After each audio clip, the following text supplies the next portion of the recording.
প্ৰয়াত সমীৰণ দাসৰ আত্মাৰ চিৰশান্তি কামনাৰে সত্ৰপাৰা দলংপাৰত শ্ৰদ্ধাঞ্জলি অনুষ্ঠান। সত্ৰপাৰা দলংপাৰ আঞ্চলিক সাংস্কৃতিক সন্ধিয়া উদযাপন সমিতিৰ তৰফৰ পৰা শতাধিক ৰাইজে বন্তি প্ৰজ্বলন আৰু পুষ্পাঞ্জলিৰে কৰিলে উদীয়মান শিল্পী সমীৰণ দাসৰ শ্ৰদ্ধাঞ্জলি অনুষ্ঠান।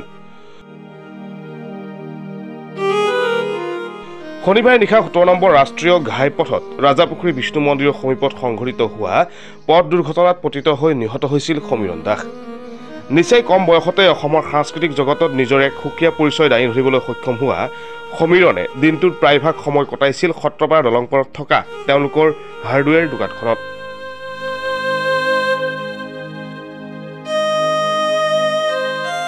নিজৰ অমায়িক স্বভাৱটোৰ বাবে প্ৰত্যেকৰে হৃদয় জয় কৰাৰ দৰে উক্ত অঞ্চলতো জয় কৰিছিল সকলোৰে হৃদয়।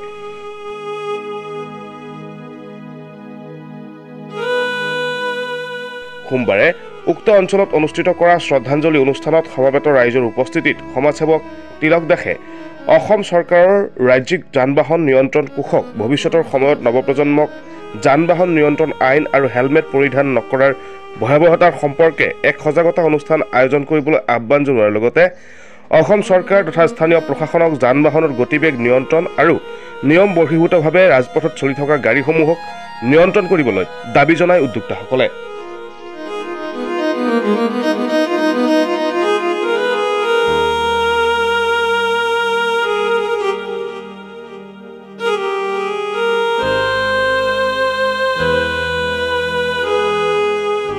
News desk report Assam news 365।